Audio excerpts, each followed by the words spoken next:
Welcome back. You are tuned in to IBL, inspired by Onika, speaking on life and inspiring people.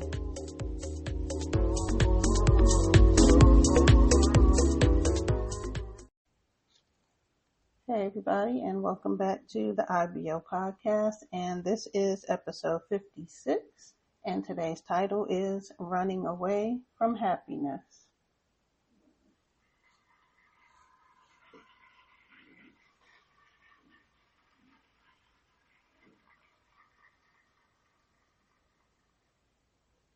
So today's topic is cherophobia, or you may say cherophobia, and that's spelled Cherophobia. And that is a fear or an avoidance of happiness. So you have an aversion for happiness, you run away from it. You may think that if you're happy, something bad is going to happen. So this is a real thing. It's not something that is just made up, but if you've ever seen anyone who you just feel like they're afraid to be happy and they just seem like they're never happy, it's because they may have this particular condition, and it's like they feel like there's an expectation that something's going to happen if they're happy. Like happiness is short term, it's not a real thing. And, some signs that you might notice from someone who may have this condition is people that they'll wait for something bad to happen, or they think that something bad is going to happen after they have a joyous or a happy moment. They feel like, okay, I'm happy for 5 minutes, 10 minutes, even a day, but now I'm just waiting. I'm expecting something bad's going to happen. And some people, they just, they don't believe in happiness at all, or they may feel like happiness is overrated. And then you have some others who they feel like they're unworthy of being happy. And some origins of that, or some places that it may have come from, is that some people may have experienced a past trauma. Something may have happened to them that they were happy, and then a traumatic or a tragic event happened, and now that happiness is gone. So it's like they don't believe in it anymore. So they're like, there's no point in being happy. So I don't even want to seek happiness. I don't want to participate in activities that are happy, social, things like that. So that may be a part of where that comes from. And then also, it can be a cultural thing where you feel like if you're overtly happy, that it will bring a downfall or misfortune to you, and even attract jealousy. And then there's also some personality traits who you most commonly see cherophobia. It's for people that are introverted. So introverted people, they like a low-key surrounding, slow pace, not a dramatic kind of environment, just more quiet. And then also perfectionists. So perfectionists, they look at happiness as, it's unproductive, it's for lazy people, they just don't believe in it. Like there's no point. It's just a waste for them. So those two personality types you will see is more common to have cherophobia or cherophobia. You can pronounce it either way. And then if you do have this kind of condition, or someone, you can seek treatment or not. It's not necessary for everyone, because the reasons why it starts are different for everyone. So it's like just like any other kind of phobia, and it's like an anxiety-based thing. So if you do decide that you want to seek treatment, then, that's great. It's not one of the things that's like a one-size-fits-all type of treatment.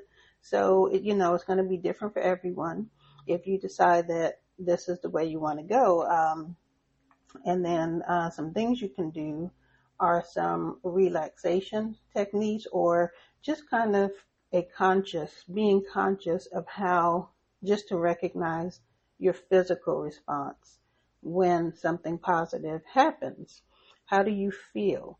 Are you trembling? Are you sweating? Are you getting dizzy? There's so many like physical manifestations of when this occurs, and you can just think about how you feel when something happy or joyous, happens to you. Just look at the physical response to that, and you can just practice relaxation and just being more conscious and just recognizing your physical response to that. And also, you can try exposure. So basically, if you slowly introduce or initiate joyful things in a safe place, in a safe space, this will help to reprogram your mind and your brain to accept joy and to realize that it's okay to be happy. You won't perceive it. The more you practice this, you won't perceive happiness or joyous things as a threat to you. You'll slowly and over time come to realize that it's okay to be happy. And another thing too is cognitive behavior therapy. So that can help kind of ward off those negative thoughts and turn it into a positivity, So that's a common treatment technique that you can pursue if you feel like you want to do this. And again, everyone that may experience this, you don't have to seek treatment. But I would say, just my opinion, I think that the time to consider it would be if it disrupts your life and, your ability to maintain employment or relationships, then that may be a time where you may want to think about, seeking treatment. And let's see. So some other things that would happen with someone with this is you feel like, it's a waste of time to try to even be happy. They feel like happiness it's a bad thing. Now you think of the word happy, you associate that with good feelings, joy, uplifting attitude and way of thinking, but some people, they don't see it that way. Anyone with cherophobia, they feel like happiness, it's a bad thing. And then also some feel again that if you're happy, that means something bad is coming, you know. And again, introverts and perfectionists will be people that you most commonly see with this kind of, with this condition. And you can, in addition to the exposure, the cognitive behavior therapy, and the relaxation techniques, you can also try deep breathing. You can try journaling. You can try exercising. So, and if you're someone and you want to overcome this, just know that it is possible. You don't have to live this way for the rest of your life. There are things you can do, and it's a process. It's not going to be quick, and you'll have to put the work into it. But some things that you can do are you can slowly introduce yourself or participate in happy events so that your brain will realize that nothing bad is going to happen. It's okay. You can actually be happy and it's going to be okay. Right. So just a thought with that. And that's something that you can try to do.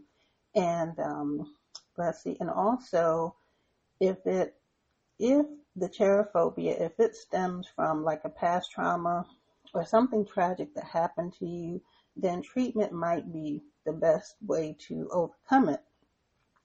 Because if it was a specific event that has taken you down this road and now you just don't want to be happy, you don't believe in it because you feel like that happiness will be snatched away, it's not going to last long.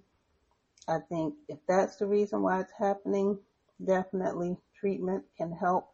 And I'm going to give some resources, at the end of the episode for anyone that may want to pursue or just look into some of these things.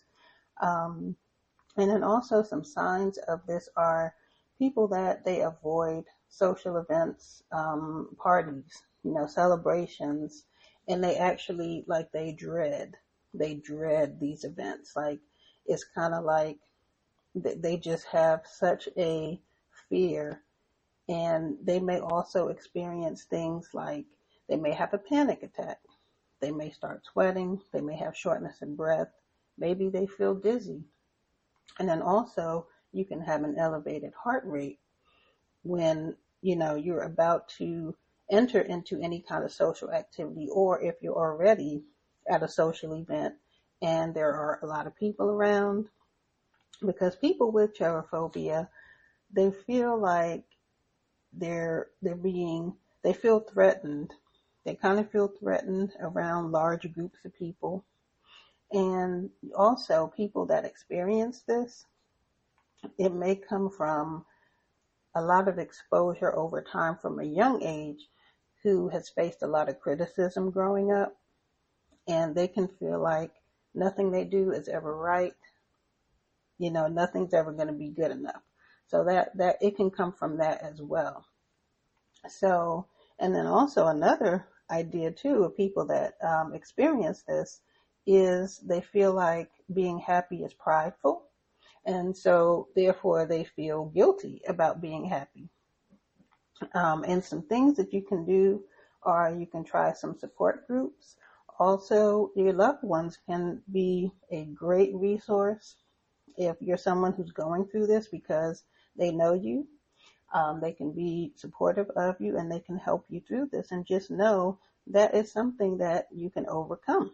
You don't have to live this way. There's always treatment options. So some of the things you can look into is there's a platform online that's called Talk to Angel.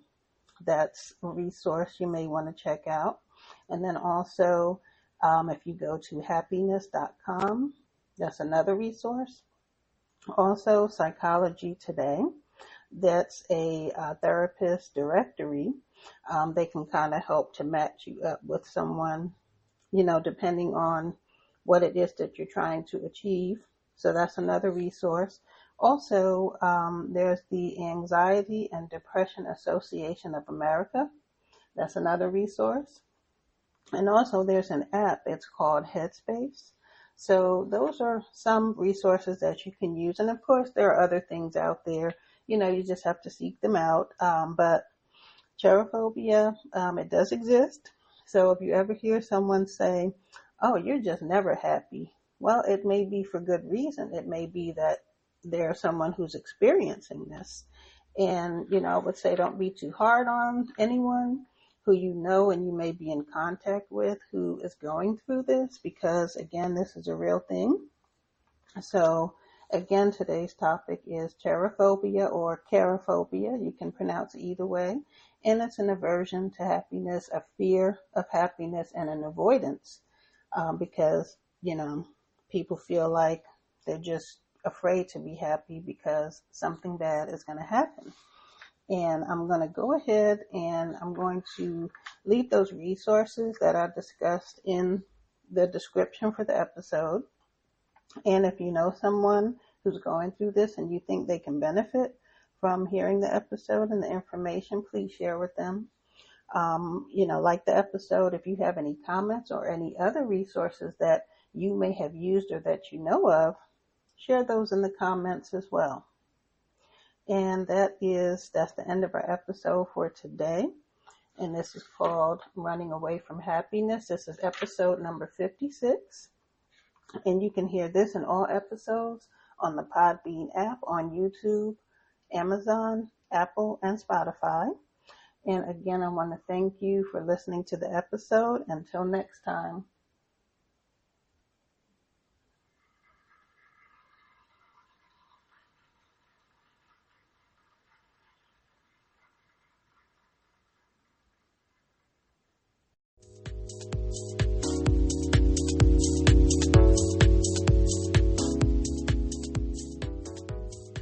Thank you for tuning in to another episode of the IBO podcast. You can hear this and all episodes on the Podbean app, YouTube, and Spotify. Until next time, stay well and be blessed.